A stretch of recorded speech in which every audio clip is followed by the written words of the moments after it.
She left the confirmation email open on the iPad. That's how it started. I wasn't snooping. I picked it up to check the weather for the lake, and there it was. A 5-star lodge in Asheville.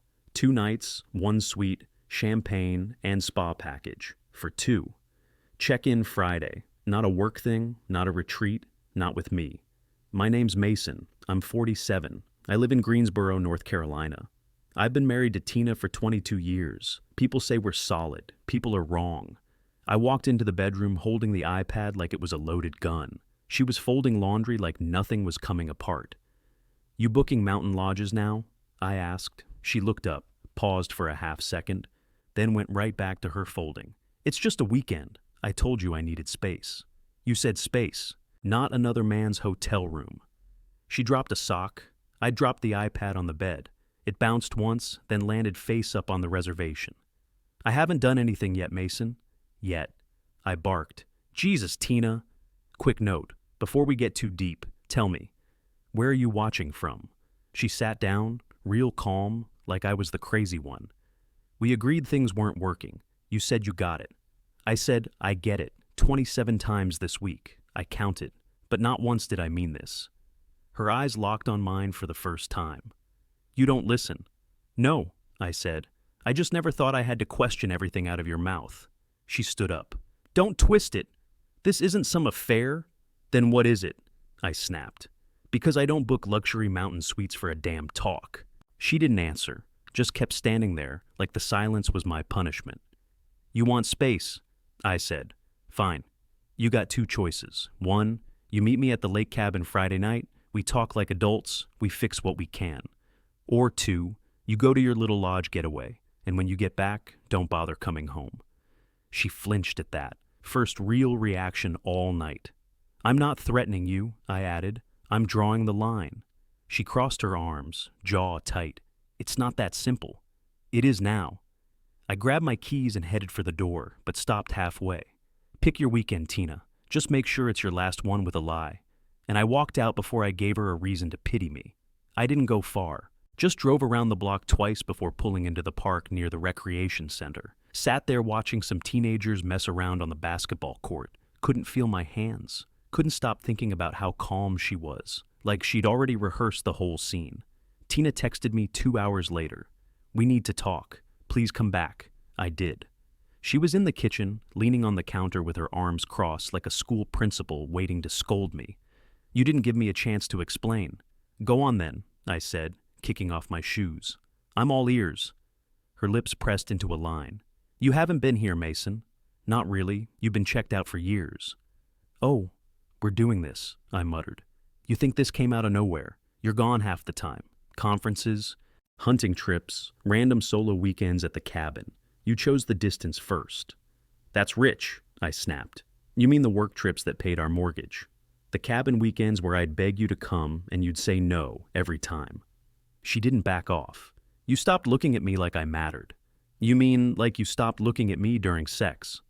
That shut her up. "Yeah, I noticed," I said, walking over to the table and sitting down. "And I've been keeping track, Tina.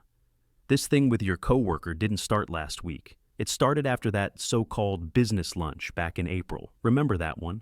You came home wearing a new blouse. Didn't match the pants you left in." "You're being paranoid." Don't gaslight me." She blinked. "I saw the tags in your car. Found a bag hidden behind your suitcase in the closet. You started working late, staying over for team deadlines. But your perfume was different, and so were your excuses." "I didn't sleep with him." "You wanted to." She looked away. "That's the part that kills me. Not that you might have done it, but that you wanted to. That you kept choosing him in your head, over and over." "I just needed to feel like someone saw me again," she whispered. I slammed my hand on the table. "I saw you, Tina. Maybe not all the time, maybe not perfectly, but I never looked away on purpose. You checked out months ago. The last time you looked me in the eyes while we were intimate. I don't even remember. And you expect me to believe it wasn't physical." She wiped a tear, furious at herself for letting it fall. "I'm not proud of any of this." I stood up, walked to the fridge, grabbed a bottle of water, and didn't bother offering her one. "You want to keep telling yourself this is about being seen? Fine. But you didn't talk to me. You didn't ask to fix anything. You just went off and built a fantasy with a guy you barely know, outside of Zoom meetings and catered lunches. She looked small for the first time. I didn't think you cared anymore. That's your story, not mine.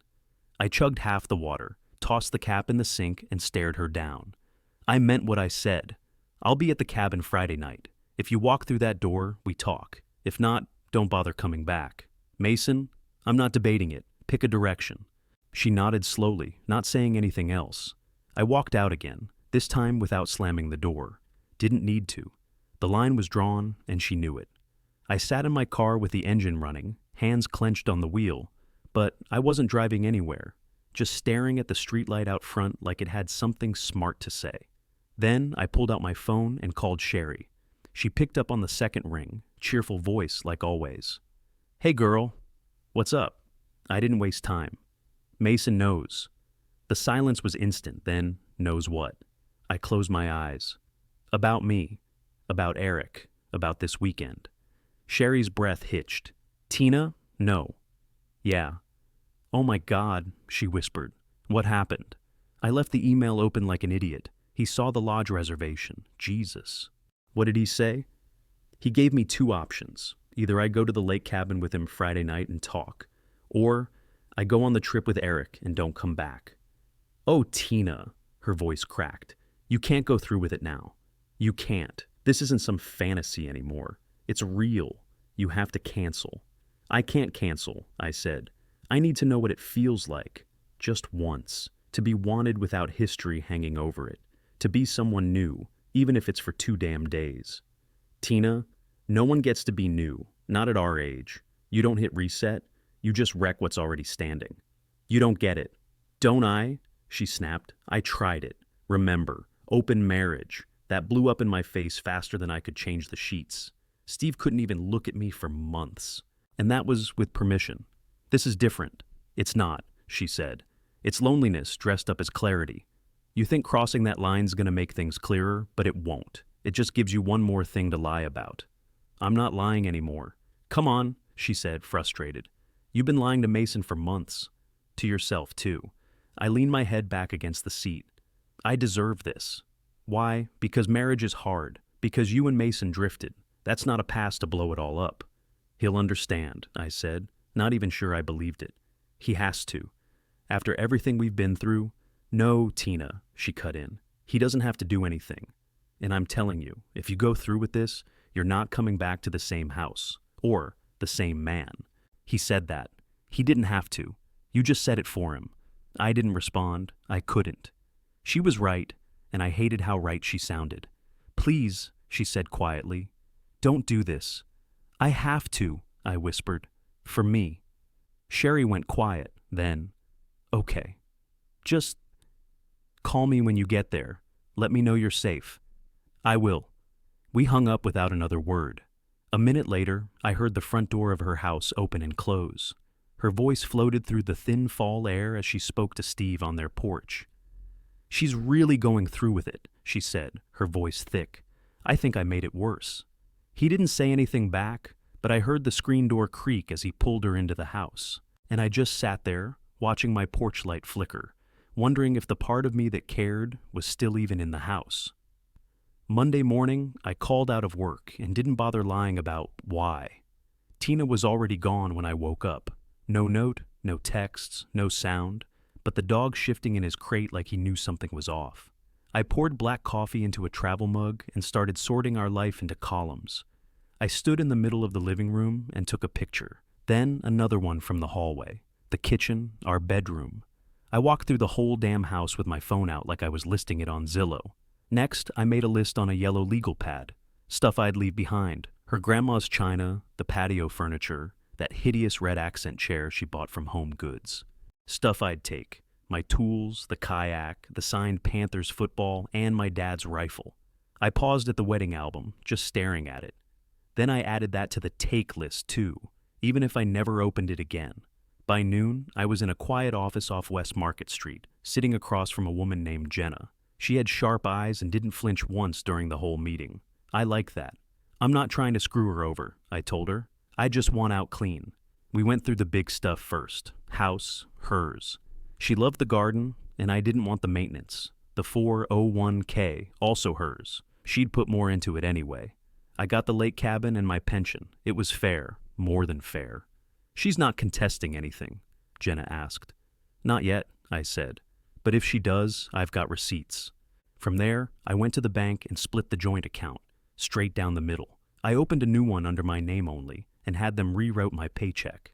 It felt cold, but not as cold as pretending nothing had changed. The financial advisor's office was the last stop.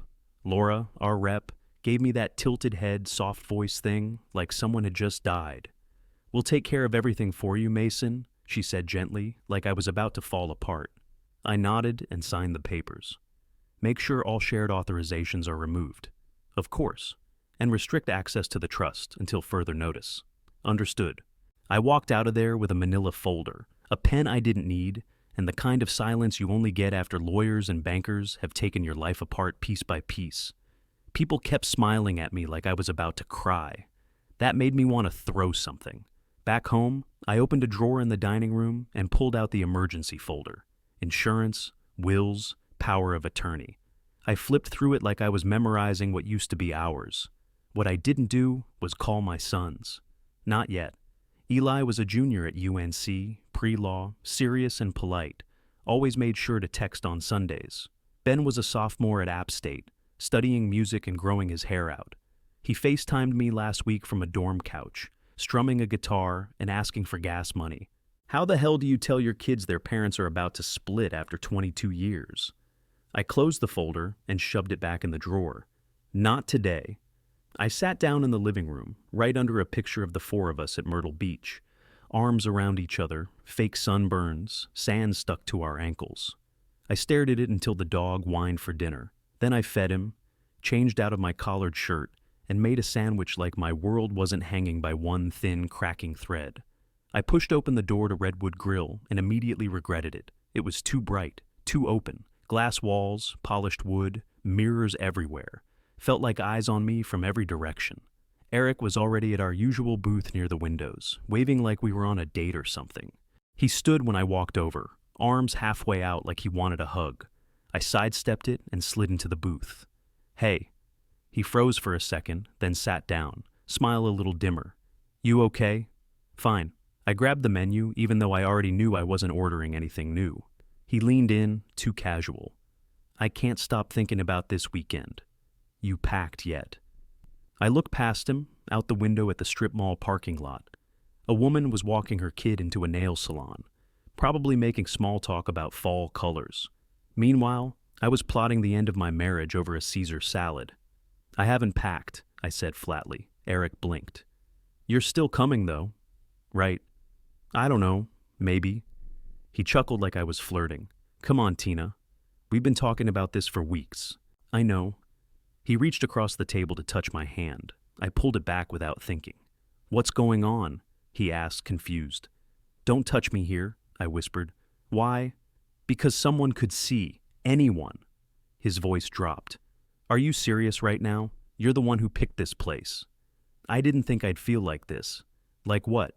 Like a criminal. Like a woman sitting in a booth with the wrong man while her husband's out there folding up their life into manila folders and bank transfers. I didn't answer, just stared at the napkin in my lap. He sighed. "You said this was what you wanted." "I did," I said, quieter. "I just didn't know how real it'd feel." Before he could say more, the waitress came by. I ordered iced tea and a grilled chicken wrap I wouldn't eat. Eric talked the whole lunch, plans for hiking, a new place he wanted us to try Saturday night, how much he needed the break. I nodded and smiled like my skin wasn't crawling. When we split the check, I left early. Said I had work calls. Truth was, I needed out of that booth before I exploded. Back at the office, things felt off. Nobody said anything, but I could feel it in the way people paused when I walked by. A whisper here, a quick glance there. I tried to brush it off, but then I saw her. The new intern Lindsay coming out of the break room. She was wearing a forest green jacket. On the back, stitched in thick white thread, was the logo for Caldwell Construction, Mason's company. I stopped in my tracks. She walked right past me, smiling politely. No hesitation, no guilt. Just normal. I walked straight into the bathroom, locked the door, and leaned against the sink. My pulse was racing. The timing, the jacket, the weird looks, it all clicked. Someone in this office was talking to Mason, feeding him pieces. Maybe not on purpose, maybe not malicious, but still. That's how he knew about the business lunch, about the blouse, the late nights. I looked at myself in the mirror and barely recognized the woman staring back. My phone buzzed in my purse. Probably Eric. I didn't check it. I just stood there, gripping the sink, trying not to scream. Then I wiped my hands, unlocked the door, and walked back to my desk like nothing was unraveling right under my heels. The house smelled like Old Bay and butter when I walked in. For a second, I thought I'd come to the wrong place. She was standing over the stove in a blue sweater, flipping crab cakes like it was 2006 again, and we were still playing house. Rice steaming in the rice cooker, asparagus in the oven. She even had the salad in one of those big-ass wooden bowls we only used on holidays. I dropped my keys in the bowl by the door and didn't say a word. "Mason," she said, not turning around. "Dinner's almost ready." I nodded once, not that she saw it. I changed out of my work shirt, washed my hands, and sat down at the table where she'd already set 2 places. Napkins folded. I hadn't seen her fold a napkin in years. She sat across from me, smoothing her skirt like she didn't know what to do with her hands. "Figured you could use a good meal." I took a bite. Perfect crab cakes. Just enough lemon, just enough burn on the edges. She watched me chew, like waiting for a verdict. I ate in silence for a couple minutes. Then I looked up and said, "This isn't a bribe." Her face didn't change. I didn't say it was. "You didn't have to." She looked down at her plate. "I'm going out after this. Drinks with Sherry and Val. We've had it planned for a while." I swallowed. "You mean since before or after I found the hotel reservation?" "Mason, I'm not stopping you, Tina. You can go. You're already gone anyway." That stung. I saw it, but she just nodded and kept cutting her asparagus like she hadn't heard it. We ate the rest in silence. She barely touched her plate. I cleaned mine like I'd never tasted again. When we were done, she stood up and grabbed the plates. "You look good," I said, leaning back. She froze, turned halfway toward me. "What? You look good," I repeated, "for him." Her lips parted like she was going to say something. Then nothing came. Just a soft exhale as she carried the dishes to the sink. I stood, grabbed my glass, and followed her. "You tell Eric," I said, setting the glass down next to the sponge, "that he can go to hell." She didn't flinch. She rinsed the plates, stacked them in the dishwasher, then walked past me toward the bedroom. 15 minutes later, she came out in boots and lipstick. She stopped near the door, purse slung over her shoulder, hand hovering over the knob. "I won't be late." I nodded, arms crossed. "Do what you need to do." She opened the door, paused for half a second, then stepped out into the night. I watched through the window as she got into her car. She sat there for a long time before pulling out of the driveway, headlights sweeping across the grass like they were searching for something neither of us could name. I didn't watch her leave. I went back to the kitchen and scraped her plate into the trash, one slow bite at a time. The bar was loud and trendy, with fake candles on the tables and Edison bulbs hanging like vines from the ceiling. I spotted Sherry and Val right away in a booth near the back. Corner seat, low lighting, half-finished cocktails already on the table. Sherry smiled and waved. Val didn't move. I slid into the seat across from them and took off my coat. "Sorry I'm late." You're not," Val said flatly. "We were just talking about you." Sherry shot her a look, then turned back to me with a careful voice. "We ordered a round. Figured you could use one." "Thanks," I said, grabbing the menu even though I wasn't hungry. My stomach was still twisted from dinner. Val didn't wait. "So, you're really doing this?" I looked at her, then at Sherry, who suddenly got very interested in her straw. "You told her?" I asked Sherry. "She's my best friend," she said, almost apologetically. "And she saw it in my face." I didn't say much. Val leaned forward. "You don't need to say much when the math's this simple, Tina. You're married, you're screwing around. It's reckless and selfish, and you know it." Sherry reached across the table. "Val, no," Val snapped. "She's blowing up 20 years for a weekend with a man who brings nothing to the table but a reservation and a midlife crisis." I stared at her. "You don't know the full story." "I know enough," she said. "I know Mason's been showing up to your life while you've been sneaking around behind his back like some teenager who read a self-help book and got horny." "Jesus, Val, I'm not wrong," she said. You think this is liberation. It's not. It's destruction. And not just of your marriage, of your reputation, your friendships, yourself. I picked up the water glass in front of me, just to have something to hold. I'm not asking for approval. No, you're asking for an audience, Val shot back. Big difference. Sherry placed a hand on my arm. Tina, I love you. You know I do. And I get it. Feeling stuck, feeling unseen. I've been there, but this. It's not the answer. I looked between them. Then what is? Waiting around to feel like I matter again. Letting the years stack up until I'm just some woman who folds socks and talks about the weather. Val shook her head. You do matter. You just forgot how to believe it without someone else telling you. I felt the heat rise in my throat. You two don't get it? I gave up my 20s, my 30s, hell, most of my 40s, to keep everything glued together. The kids, the house, his schedule, his moods. And now that I want 2 days for myself, suddenly, I'm the villain. Sherry's eyes softened. It's not about the 2 days, honey. It's about how you're taking them. I took a deep breath and sat back in the booth. The music was too loud. The lights were too low. I felt like I was being dragged into the middle of a courtroom I never asked to be in. I'm still going, I said. Sherry looked down at her drink. Val scoffed. Fine, Val muttered. Go. Have your weekend, but don't expect applause from the people picking up your pieces. I stood up, grabbing my coat, suddenly tired of everything. The judgment, the bar stool sermons, the fake candles flickering like they had something to say. I'll call you when I get back, I told Sherry. She nodded, eyes heavy. Just be careful. I left the bar without ordering a drink. Outside, the wind was sharp against my face. I stood on the sidewalk for a second, keys in hand, not sure if I felt brave or just numb. Either way, I was still going. The house was dead quiet when I woke up. No footsteps, no hairdryer, no drawer slamming. Just the hum of the fridge and the ache in my chest. I got up, half hoping she was still here. Maybe asleep on the couch or pacing in the yard. She wasn't. The kitchen light was off, but there was a folded note next to the coffee maker. Just 4 words, written in her messy, looping handwriting. Please understand, I'm sorry. That was it. I stood there staring at the paper, while the coffee pot sputtered behind me. My hands started shaking, and I didn't stop them.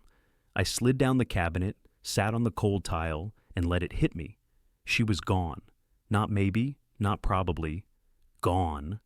I covered my face with both hands and cried like I hadn't in years. Not at a funeral, not at the hospital when my dad passed, not even when I dropped Eli off at college. This was different. This was being left. After 10 minutes, I stood up, wiped my face, and poured the coffee like my hands weren't still trembling.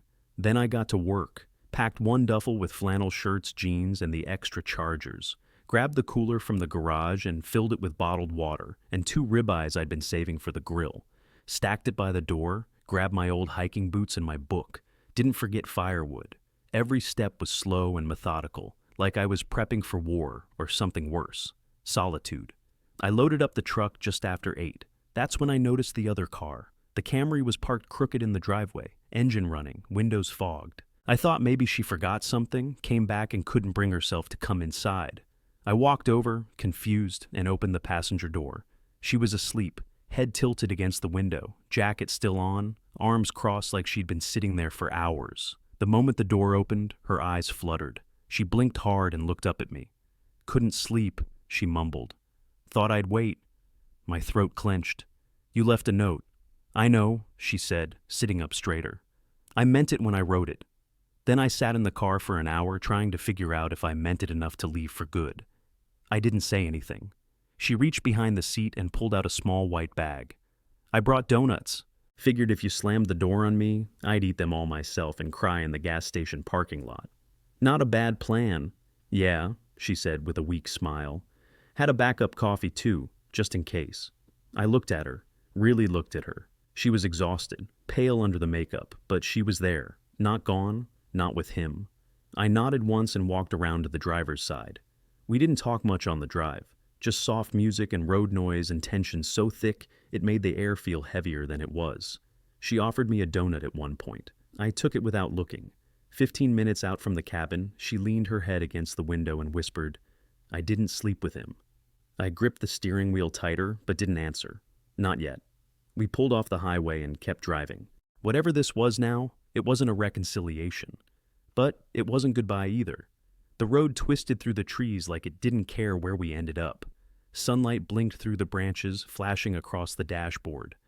I kept both hands on the wheel, eyes locked ahead, like if I stared hard enough, I could outrun the conversation waiting in the cab.